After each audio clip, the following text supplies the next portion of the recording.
The corridors of power have always been lined with portraits of the credentialed elite, their gilded frames reflecting centuries of institutional authority. Yet beneath these hallowed halls, in the shadows cast by marble columns and mahogany boardrooms, a different kind of intelligence has always stirred, one that threatens the very foundations upon which traditional power structures rest. This is the intelligence of the self-taught, the autodidact who dares to learn without permission, to think without credentials, and to challenge without invitation. In the early morning hours of a nondescript Tuesday in Florence, 1513, a disgraced diplomat sat in his modest study, candlelight flickering across pages of observations that would forever change how we understand power. Niccolò Machiavelli, stripped of his position and exiled from the political center he once inhabited, began documenting truths about power that those in authority would spend the next 5 centuries trying to suppress. What he discovered in his forced solitude was not merely how power operates, but why those who possess it fear nothing more than the emergence of self-made intellects who refuse to bow to institutional gatekeeping. The truth Machiavelli uncovered was both simple and revolutionary. Power depends not on superior wisdom or divine right, but on the careful control of knowledge and the systematic cultivation of dependence.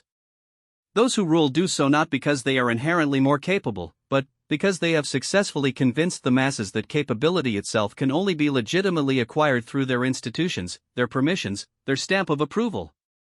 The self-taught individual represents the ultimate threat to this carefully constructed illusion, living proof that knowledge belongs to no institution, that wisdom recognizes no hierarchy, and that true power comes from within. This document explores the psychological warfare that the powerful wage against autodidacts, the mechanisms through which they attempt to delegitimize self-directed learning, and the profound transformation that occurs when an individual chooses to destroy their weak, dependent self in favor of intellectual sovereignty. It is a study of why the powerful sleep poorly when they know that somewhere, in countless quiet corners of the world, individuals are teaching themselves what schools refuse to teach, discovering what institutions deliberately obscure, and developing capabilities that threaten the very necessity of traditional power structures. The first truth that emerges from this examination is that the powerful do not fear the self-taught because autodidacts lack credentials, they fear them precisely because credentials become irrelevant in the face of demonstrated competence. When a person teaches themselves advanced mathematics, masters multiple languages, develops technical skills, or achieves artistic excellence without institutional sanction, they expose the fundamental fraud upon which credentialism rests. They prove that the emperor of formal education has no clothes, that the barriers to knowledge are artificial constructs designed not to ensure quality, but to maintain scarcity and control. Consider the phenomenon that occurs in corporate boardrooms when a self-taught programmer demonstrates capabilities that exceed those of computer science graduates, or when an autodidact historian presents research that challenges academic orthodoxy with superior methodology and deeper insight. The institutional response is never to celebrate this triumph of human potential, it is to question credentials, demand proof of formal training, and, when such proof cannot be provided, to dismiss the work regardless of its quality. This response reveals the true nature of institutional power. It is not concerned with outcomes, but with process, not with truth, but with control, not with excellence, but with exclusivity. The psychological mechanisms underlying this institutional hostility toward autodidacts run deeper than mere professional jealousy or economic competition.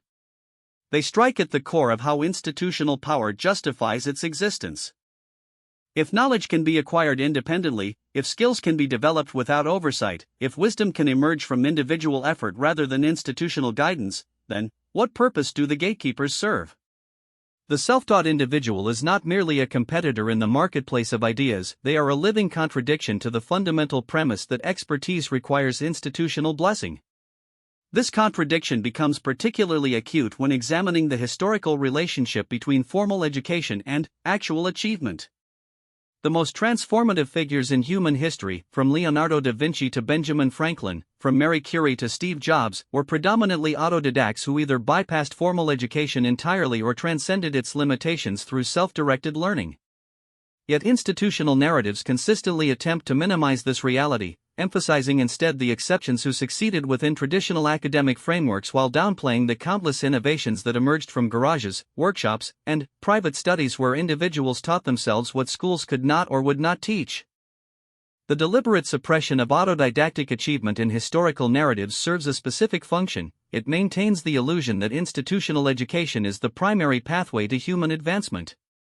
When textbooks emphasize Einstein's academic affiliations while glossing over his fundamentally self-taught approach to theoretical physics, or when biographies of inventors focus on their brief formal schooling while minimizing the decades of independent experimentation that produced their breakthroughs, they participate in a form of historical revisionism designed to preserve institutional authority rather than accurately document human achievement.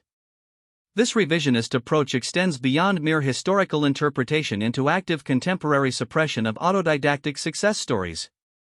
Modern media consistently frames educational achievement in institutional terms, celebrating academic honors and degree completions while ignoring the parallel universe of self-taught individuals who are quietly revolutionizing fields from artificial intelligence to renewable energy. The message is clear and consistent: legitimate learning happens in classrooms, under supervision, with proper credentials. Everything else is somehow lesser, suspect, or incomplete. The second major truth that emerges is that the powerful recognize in autodidacts a fundamental threat to the economic model upon which institutional power depends. Education has become one of the largest industries in human history, generating trillions of dollars annually through a complex ecosystem of schools, universities, certification bodies, and supporting institutions. This economic behemoth requires a steady stream of paying customers who believe they have no alternative to institutional learning. The self-taught individual represents a devastating market disruption, a living demonstration that the emperor's expensive new clothes are unnecessary when one can weave their own. The economic implications of widespread autodidactic success would be catastrophic for educational institutions. If individuals began to widely recognize that they could acquire knowledge, develop skills, and achieve expertise through self-directed efforts supplemented by freely available resources, the demand for expensive formal education would collapse.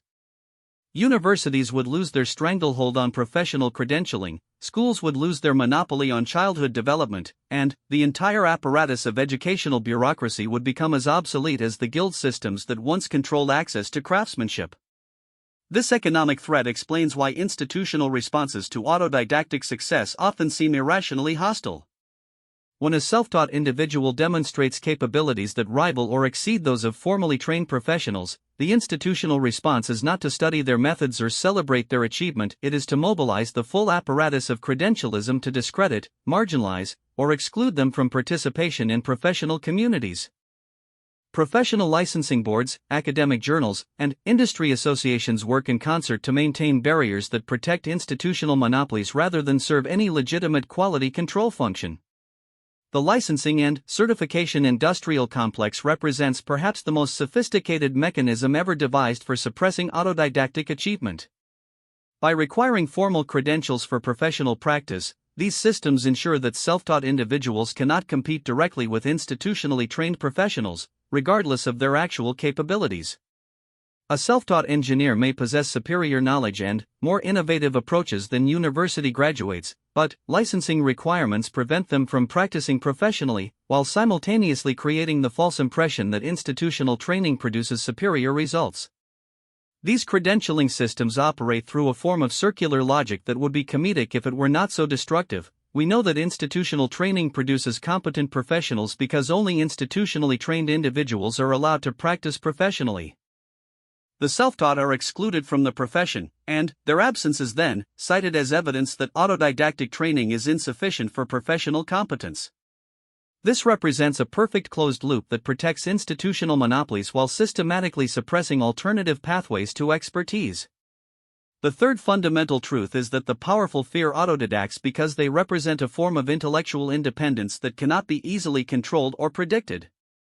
Institutionally trained individuals, regardless of their intelligence or capability, have been conditioned through years of structured learning to seek external validation, follow established procedures, and defer to authority. They have internalized the institutional mindset that knowledge comes from above, that expertise is distributed through formal channels, and that innovation requires institutional blessing.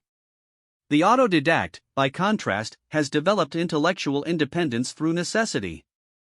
Having learned to distinguish reliable from unreliable sources without institutional guidance, to develop competence without external validation, and to innovate without permission, they possess a form of intellectual sovereignty that makes them inherently unpredictable and difficult to control. They do not automatically defer to credentials, they question established procedures, and they are willing to challenge authority when their independent analysis suggests alternative approaches. This intellectual independence manifests in ways that consistently frustrate institutional power. The self-taught individual is more likely to identify contradictions in expert pronouncements, more willing to challenge conventional wisdom, and less susceptible to appeals to authority. They have developed the intellectual confidence that comes from knowing they can learn whatever they need to learn, solve whatever problems they encounter, and adapt to whatever circumstances arise. This creates a form of psychological autonomy that is deeply threatening to systems based on dependence and deference. The cultivation of dependence is one of the most subtle yet powerful mechanisms through which institutions maintain control over intellectual development. From early childhood through professional training, formal education systematically conditions individuals to rely on external authorities for intellectual validation. Students learn to seek approval from teachers, to follow predetermined curricula, and to accept that knowledge is something received rather than discovered. This conditioning produces adults who, despite their intelligence and education, remain psychologically dependent on institutional validation for intellectual confidence. The autodidact breaks this cycle of dependence by necessity. Forced to validate their own learning, to create their own curricula, and to trust their own judgment about intellectual progress, they develop a form of intellectual self-reliance that makes them fundamentally different from their institutionally trained peers. This difference is not merely academic, it translates into practical capabilities that often surprise and threaten those who assume that formal training produces superior results. When institutional authorities encounter autodidacts who demonstrate superior knowledge or capability, the cognitive dissonance can be severe. The institutional worldview holds that proper training produces competence, and that competence without proper training is somehow illegitimate or dangerous. The existence of highly capable self-taught individuals forces a choice: either acknowledge that institutional training is not necessary for excellence, or find ways to dismiss or discredit autodidactic achievement.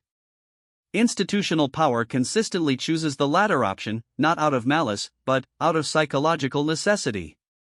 The mechanisms of discrediting autodidactic achievement have become increasingly sophisticated as self-taught individuals have gained access to powerful learning resources through digital technology. Traditional dismissals based on lack of credentials become less effective when autodidacts can demonstrate superior practical results, so institutional power has evolved more subtle forms of marginalization. These include questioning the depth of autodidactic knowledge, suggesting that self-taught individuals may have gaps in their understanding, or claiming that formal education provides essential elements that cannot be acquired independently. These dismissals reveal more about institutional insecurity than about autodidactic limitations. When pressed to specify exactly what essential elements formal education provides that cannot be acquired independently, institutional authorities typically fall back on vague claims about rigor or comprehensiveness without being able to demonstrate how these translate into superior practical outcomes. The reality is that most formal educational content is readily available through independent study, and that the primary value of institutional education lies not in the knowledge it provides, but in the credentials it grants and the social connections it facilitates. The transformation that occurs when an individual chooses to destroy their weak, dependent self in favor of intellectual sovereignty represents one of the most profound psychological shifts possible in human development. This transformation goes far beyond merely acquiring knowledge outside of formal institutions. It involves a fundamental reconstruction of one's relationship to authority, expertise, and personal capability. The man or woman who successfully completes this transformation becomes anti-fragile, growing stronger from the very challenges that would crush those who remain dependent on external validation and institutional support. Understanding this transformation begins with recognizing what constitutes the weak self that must be destroyed. This weak self is not defined by lack of intelligence or education, but by psychological dependence on external authorities for intellectual validation and direction. The weak self believes that knowledge comes from above, that expertise requires official recognition, and that personal capability is limited to what institutions have formally certified. Most critically, the weak self has internalized the belief that individual judgment is insufficient for navigating complex intellectual or professional challenges without institutional guidance. This psychological dependence runs deeper than conscious belief systems. It becomes embedded in automatic thought patterns and emotional responses. The institutionally conditioned individual experiences anxiety when forced to make judgments without expert guidance, feels imposter syndrome when their knowledge exceeds their credentials, and seeks constant external validation for intellectual achievements. They have been trained to distrust their own analysis in favor of officially sanctioned opinions, even when their independent thinking produces superior results. The process of destroying this weak self begins with the recognition that intellectual authority is not distributed through institutions, but emerges from demonstrated competence regardless of its source. This recognition often comes as a shock to those who have been raised within institutional frameworks. The discovery that a self-taught individual has mastered complex subjects, developed innovative solutions, or achieved expertise without formal training forces a choice: either expand one's understanding of how knowledge actually works, or retreat into institutional orthodoxy and dismiss the evidence. Those who choose to expand their understanding begin a process of intellectual awakening that can be both exhilarating and terrifying. They start to question assumptions about learning, expertise, and authority that have shaped their entire worldview. They begin to recognize that much of what they accepted as necessary structure was actually artificial limitation, and that many of the authorities they respected were no more knowledgeable than themselves, simply better credentialed. This awakening process typically involves several distinct phases, each representing a deeper level of liberation from institutional dependence. The first phase involves recognizing that information and knowledge are widely available outside of formal educational channels. This seems obvious in the digital age, but psychologically, many people continue to believe that real knowledge requires classroom delivery by credentialed instructors. The discovery that one can learn advanced subjects through independent study using freely available resources represents the beginning of intellectual emancipation. The second phase involves developing confidence in one's ability to evaluate information quality and construct coherent understanding without external guidance. This requires learning to distinguish reliable from unreliable sources, to identify logical fallacies and methodological flaws, and to synthesize information from multiple sources into coherent frameworks. These are precisely the skills that formal education claims to teach but often fails to develop, leaving many graduates unable to think independently despite years of institutional training. The third phase involves the development of intellectual courage, the willingness to trust one's own analysis even when it conflicts with expert opinion or conventional wisdom. This represents the most difficult aspect of the transformation because it requires overcoming decades of conditioning that elevates external authority over personal judgment. The individual must learn to distinguish between appropriate humility about the limits of their knowledge and inappropriate deference to institutional authority. The fourth and final phase involves the emergence of intellectual anti-fragility, the ability to become stronger and more capable in response to intellectual challenges rather than being weakened by them. The truly transformed individual welcomes criticism, seeks out opposing viewpoints, and uses intellectual conflict as a catalyst for deeper understanding rather than a threat to be avoided. They have internalized the understanding that knowledge belongs to no institution and that their capability to learn and adapt is limited only by their own effort and imagination. This transformation process is neither quick nor easy, and it requires sustained effort over years or even decades. It demands the courage to think independently, the discipline to pursue truth regardless of its convenience, and the psychological strength to maintain confidence in one's own judgment when faced with institutional pressure to conform. Those who successfully complete this transformation emerge with capabilities that often exceed those of their formally trained counterparts, not because they are inherently more intelligent, but because they have developed intellectual independence that allows them to learn and adapt continuously without external limitation. The practical manifestations of this transformation are visible across every field of human endeavor. In technology, self-taught programmers consistently produce innovations that exceed those of computer science graduates because they are not constrained by academic orthodoxy about what is possible or proper. In business, autodidactic entrepreneurs often outperform MBA graduates because they have developed practical understanding through direct experience rather than theoretical knowledge filtered through institutional interpretation. In scientific research, self-taught investigators frequently make breakthrough discoveries that elude institutionally trained researchers because they approach problems without the conceptual limitations imposed by formal training. They are willing to question fundamental assumptions, explore unconventional approaches, and synthesize insights from fields that academic specialization keeps artificially separate. The history of scientific advancement is filled with autodidacts who revolutionized understanding precisely because they were not constrained by what their institutional training told them was impossible. The psychological profile that emerges from this transformation represents a fundamental challenge to institutional power structures because it demonstrates that intellectual excellence can be achieved independently of formal training. These individuals possess several characteristics that make them particularly threatening to established authority. They cannot be easily controlled through credentialing systems, they do not automatically defer to expert opinion, they are willing to challenge conventional wisdom, and they possess the intellectual confidence that comes from knowing they can learn whatever they need to learn. Perhaps most importantly, they serve as living examples to others that intellectual transformation is possible outside of institutional frameworks. Their existence proves that the barriers to knowledge are largely artificial, that expertise does not require institutional blessing, and that individual effort can produce results that match or exceed those achieved through formal training. This demonstration effect represents an existential threat to institutions whose power depends on maintaining the illusion that they are necessary gatekeepers to human capability. The response of institutional power to such individuals follows predictable patterns designed to minimize their influence and discredit their achievements. These patterns reveal the deep insecurity that underlies institutional authority, the recognition that their power depends not on superior wisdom or capability, but on the successful suppression of alternatives to their control. When faced with autodidacts who demonstrate superior knowledge or capability, institutions do not celebrate human potential or study successful learning methods, they mobilize defensive mechanisms designed to protect their monopolistic position.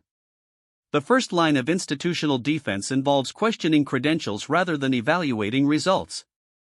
When a self-taught individual demonstrates expertise, the institutional response is not to examine their work or test their knowledge, but to inquire about their educational background and dismiss their achievements based on lack of formal training.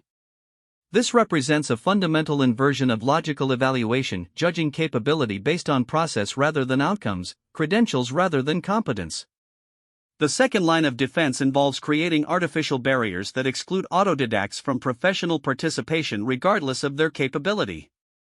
Professional licensing requirements, academic publication standards, and industry certification processes are designed to maintain institutional monopolies rather than ensure quality. A self-taught individual may possess superior knowledge and more innovative approaches than formally trained professionals, but these barriers prevent direct competition that would expose the limitations of institutional training. The third line of defense involves psychological manipulation designed to undermine the confidence of potential autodidacts and discourage others from pursuing independent learning paths.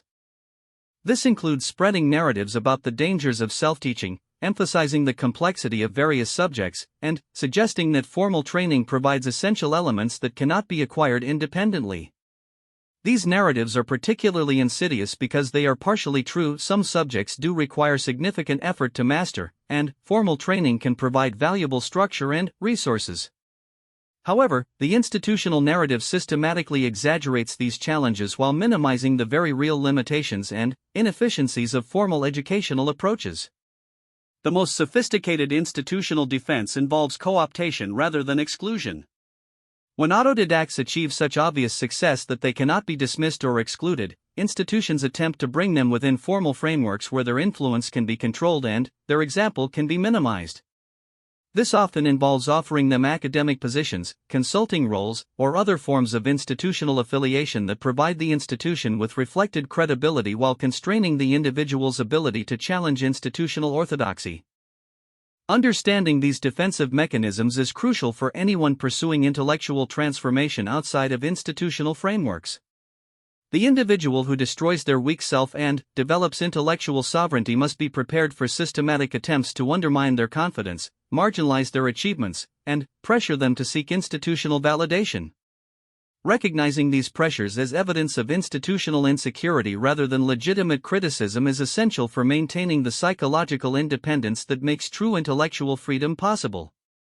The most insidious aspect of institutional defense against autodidacts is how it operates through seemingly reasonable concerns about quality control and professional standards. These concerns are not entirely without merit. There are indeed self-taught individuals who overestimate their capabilities or lack important knowledge. However, institutional systems consistently apply different standards to autodidacts than to their own graduates, requiring proof of competence from self-taught individuals while assuming competence from credentialed ones regardless of actual capability. This double standard reveals the true nature of credentialing systems. They are designed not to ensure competence, but to control access to professional practice. A university graduate may demonstrate profound ignorance or incompetence in their field, but their degree provides them with professional legitimacy that no amount of autodidactic achievement can match within institutional frameworks. Meanwhile, a self-taught individual who demonstrates superior knowledge and capability may be excluded from professional practice solely based on lack of formal training. The psychological impact of these systemic biases can be devastating for autodidacts who have not completed the transformation to intellectual independence. They may begin to doubt their own capabilities despite evidence of their competence, seek institutional validation that compromises their intellectual autonomy, or abandon their pursuit of excellence in favor of conventional credentialing. This represents a tragic waste of human potential and a victory for institutional power over individual capability. However, for those who have successfully completed the transformation, these institutional pressures become irrelevant.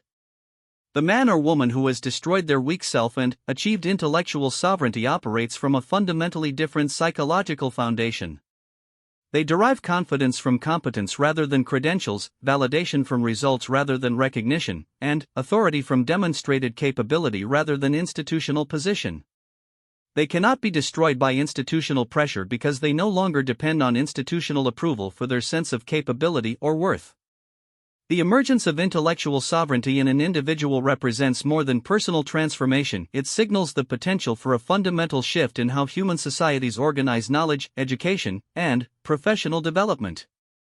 When enough individuals achieve this transformation, they begin to create parallel structures that operate outside of traditional institutional control, demonstrating alternative approaches to learning, problem solving, and professional practice that often prove superior to institutional methods.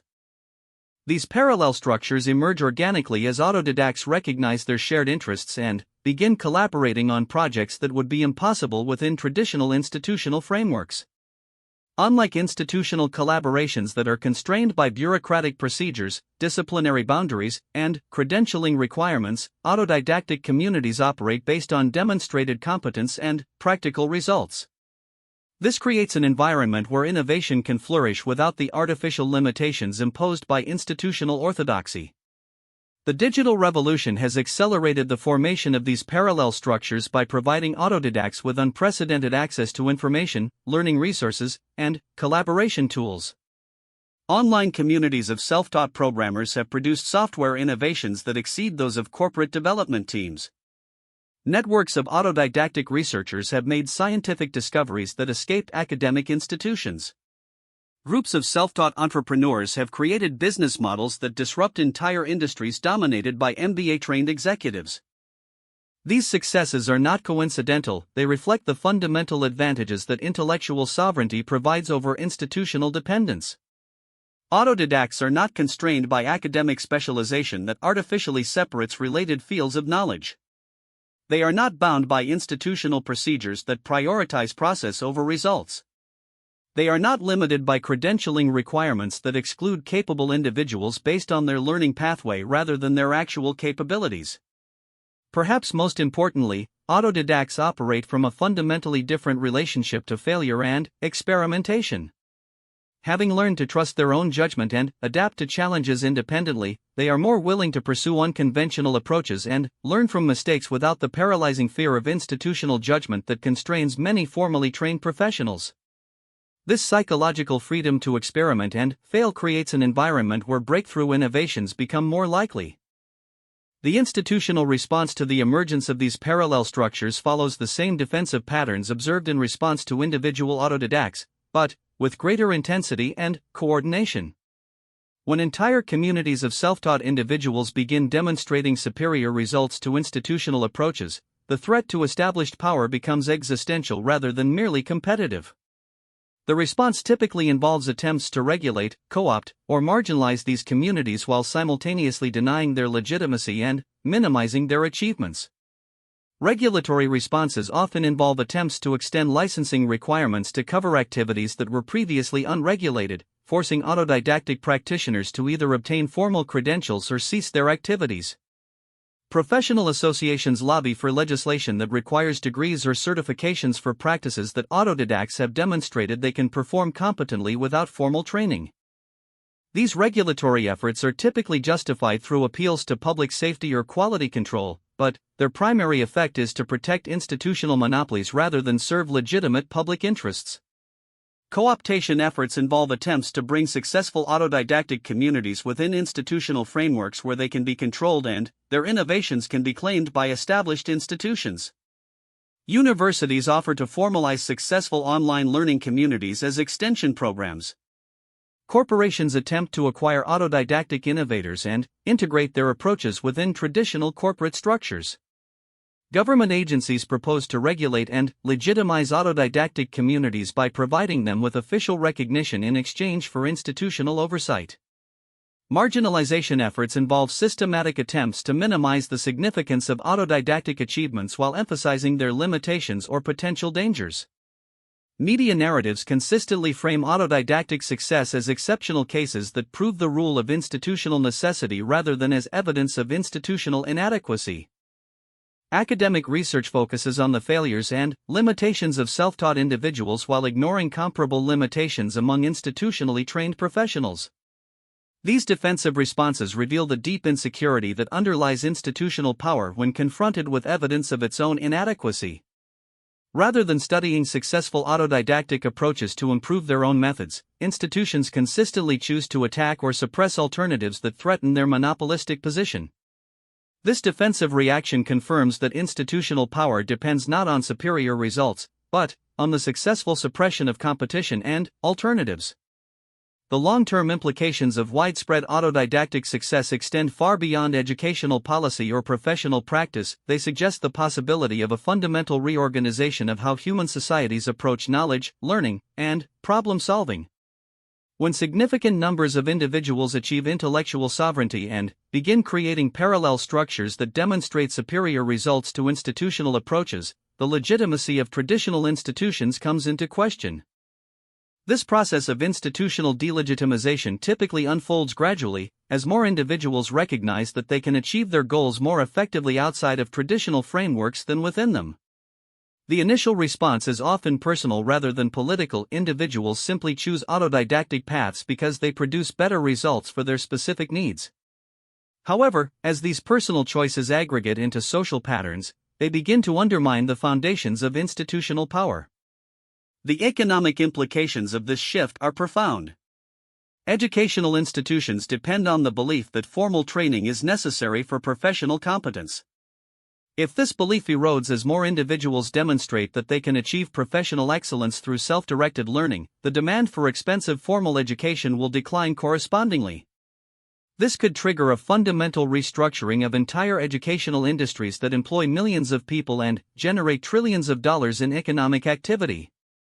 Similarly, professional licensing systems depend on the belief that institutional training provides essential quality control that protects public welfare. If this belief erodes as autodidacts demonstrate superior competence to licensed professionals, the legitimacy of entire regulatory frameworks comes into question. This could lead to widespread deregulation that would fundamentally alter how professional services are organized and delivered. The political implications are equally significant. Democratic institutions depend on the belief that expertise requires institutional validation and that complex decisions should be made by credentialed professionals rather than by ordinary citizens who lack formal training. If this belief erodes as autodidacts demonstrate superior judgment and problem-solving capability to institutional experts, the entire framework of technocratic governance comes into question. These potential changes represent both tremendous opportunities and significant dangers. On the positive side, the liberation of human potential from institutional constraints could unleash unprecedented innovation and problem-solving capability.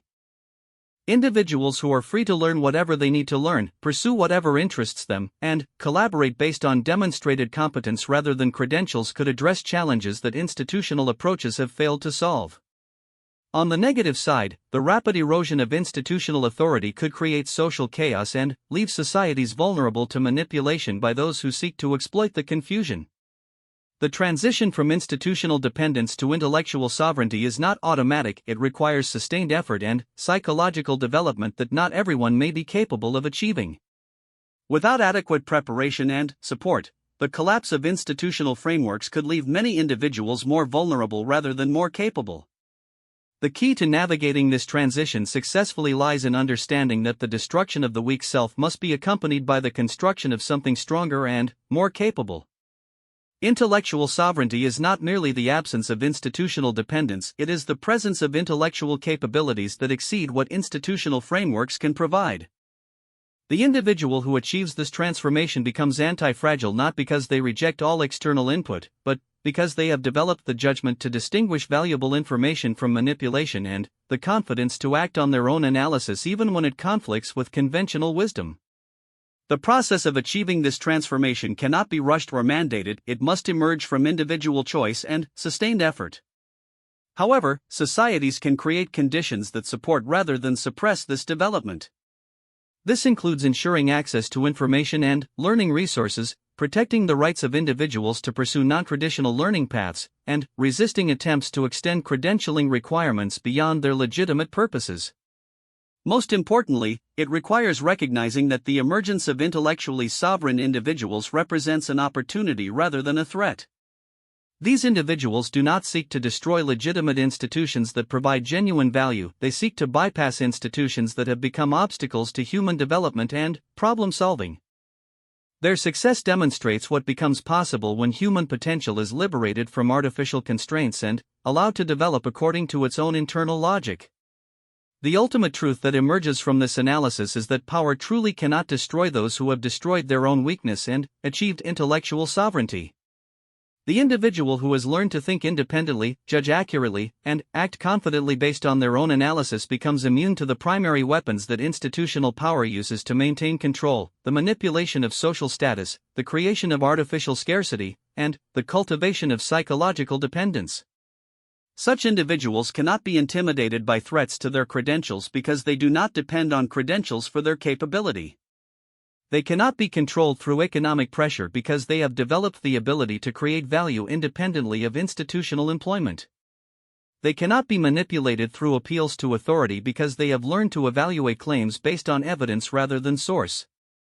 Most importantly, they cannot be discouraged by social disapproval because they have developed the psychological independence that comes from knowing they can learn, adapt, and overcome whatever challenges they encounter. This represents the ultimate nightmare of institutional power, the emergence of individuals who are truly free because they have made themselves incapable of being controlled through traditional mechanisms of manipulation and coercion. Such individuals do not seek to overthrow institutions through violence or political action, they simply make institutions irrelevant by demonstrating superior alternatives that serve human needs more effectively. The man or woman who successfully destroys their weak self and achieves intellectual sovereignty becomes an agent of transformation simply by existing and demonstrating what becomes possible when human potential is liberated from institutional constraints. They prove that knowledge belongs to no institution, that wisdom recognizes no hierarchy, and that true power comes from within rather than from external validation. In doing so, they point the way toward a future where human development is limited only by individual effort and imagination rather than by the artificial scarcity created by institutional gatekeepers who profit from human dependence and limitation. This is the Machiavelli truth that the powerful would prefer to keep hidden. Their authority depends not on their superiority, but on the successful cultivation of weakness in those they seek to control.